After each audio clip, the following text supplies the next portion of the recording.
I still drive past the exit sometimes. Highway 89, mile marker 47. The sign is gone now, just two rusted posts leaning like broken teeth. If you blink, you miss it. That's how they want it. My name is Daniel Harper. I'm 68 years old.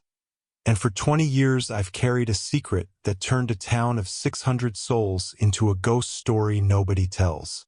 Before I die, someone needs to know the truth. If you're listening right now, please subscribe.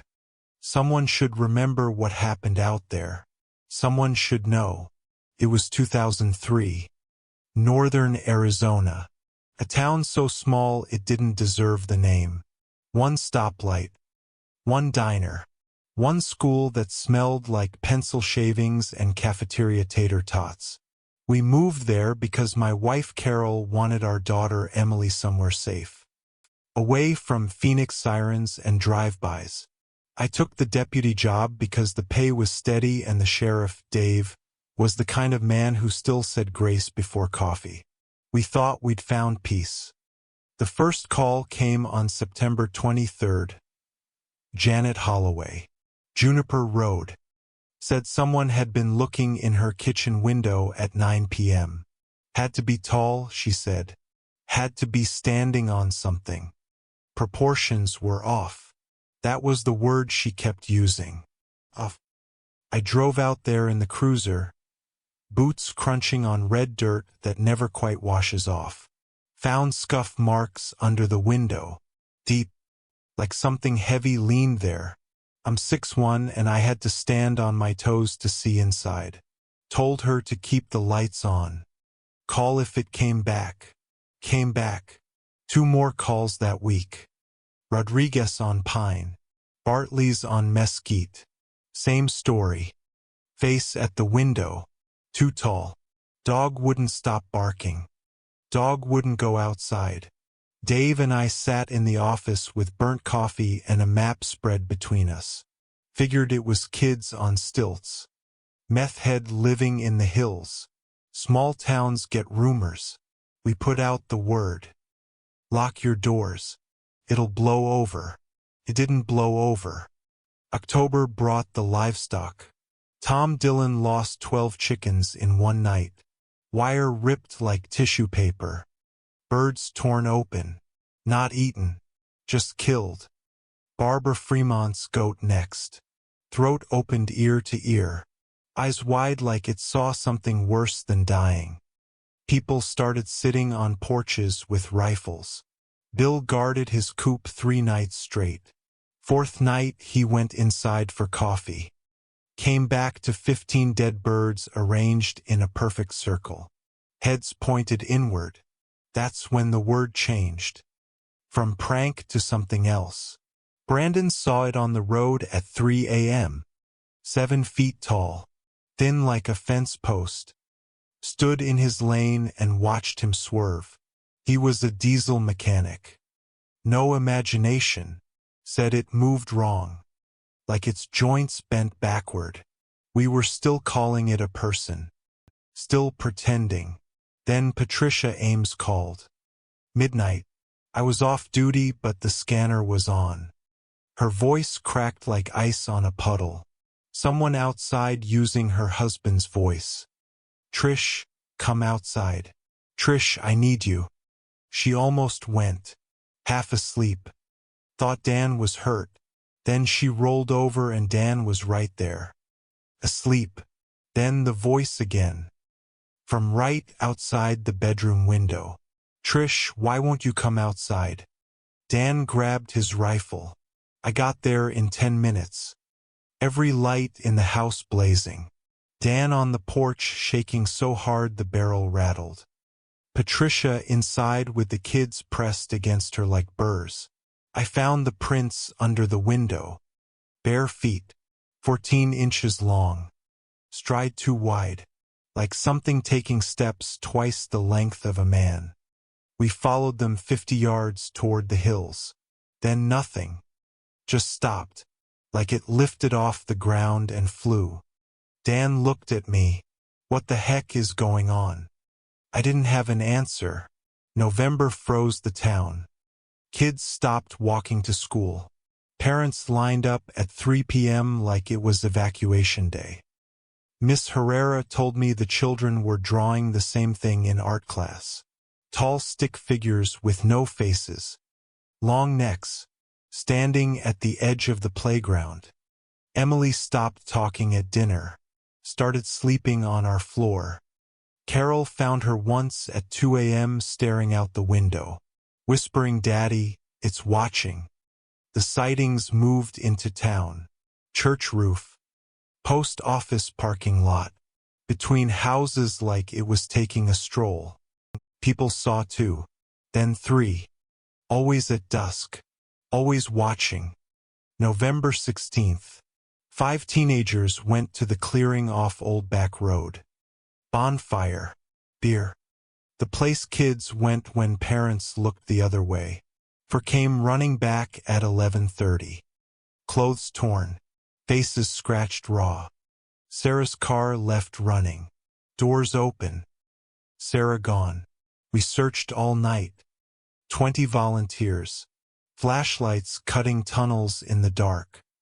Found the fire still smoldering. Found Sarah's shoes side by side. Found her hoodie folded neat on the hood of the car. Found Sarah at 8 a.m. walking north on Highway 89, barefoot. Eyes open but empty. Walked right past me when I called her name. Had to carry her to the cruiser. She never spoke again. Not about that night. Not ever. That's when the town broke. Thanksgiving meeting was a war zone. People screaming at the mayor. Dave. And me. Burn the hills. Call the National Guard. Do something. We called the state. They sent 2 detectives. Spent a week taking statements. Left with nothing. Navajo families started leaving. Thomas pulled me aside outside the post office. Looked over both shoulders. Keep your family inside after dark. Don't talk to it. Don't answer if it uses your voice. What is it? He shook his head. Very old. Very angry. Knows you're scared. Carol packed that night. We need to leave. I said no. I'm the deputy. This is my town. She looked at me like I was already dead. December brought break-ins. People woke to open doors. Food left half-eaten. Couch cushions flipped. Books pulled out and stacked by size. One woman found her wedding dress laid on the kitchen table. Veil arranged like a body. Muddy prints through every room. Doors locked. Windows locked. No sign of entry. Edward called at 10 p.m. someone walking downstairs. He barricaded his bedroom with a dresser. We found prints going past his door. Twice. He left that night. House still empty. January. Half the town gone. Diner closed. School down to 80 kids. Streets empty after 5 o'clock. Houses dark except every light inside blazing. December 18th. Hardware store alarm. 2 a.m. I got there expecting a raccoon. Saw it standing at the edge of the parking lot. 80 feet away. Tall. Wrong. Neck like a giraffe. Limbs too long. Head tilted like a broken doll. I called out. Police. Identify yourself. It dropped to all fours. Folded like paper. Crab crawled 100 yards in 3 seconds. Vanished into the dark. I radioed Dave. Suspicious individual. Fled into the hills. He found me shaking in the cruiser. You saw it. I nodded. We followed the prints. Stopped cold. Like always, Dave threw his hat on the ground. We should evacuate. On what grounds? The truth. The truth sounds insane. Christmas was quiet. Emily got books. A jacket. We pretended. That night she screamed. I ran upstairs. She stood in the middle of her room pointing at the window. It was looking right at me, Daddy. I grabbed the shotgun, ran outside, found the prints under her window. Fresh, deep. Carol met me at the door. That's it. We're leaving tomorrow. I didn't argue. We packed essentials. Left the furniture. Left the life we built. Neighbor waved goodbye. We're thinking about it too. This place don't feel safe anymore. We drove out at noon. Emily in the back with headphones. Carol crying silently. I didn't look in the rear view.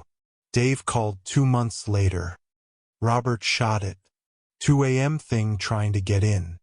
Robert opened the door and fired. Center mass. Screamed. Crawled away bleeding black.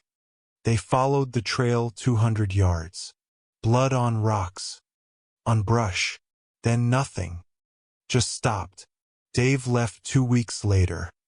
48 hours after that, the mayor issued the order. Credible threats to public safety. Mandatory evacuation. Shelters in Flagstaff. Prescott. The town died in April 2004. I still check. Google Earth. Property records. The houses are still there. Roofs caved. Windows broken. Weeds growing through floorboards. No for sale signs. No new owners. I called Dave last year. You ever go back? Once. Drove through at noon. Every driveway empty. Stoplight still blinking yellow. Diner sign hanging by one chain. I stopped at the sheriff's office. Door unlocked. Files still in the drawers. My name on a report. Photos of prints that vanished. On Dave's desk, a single cassette tape.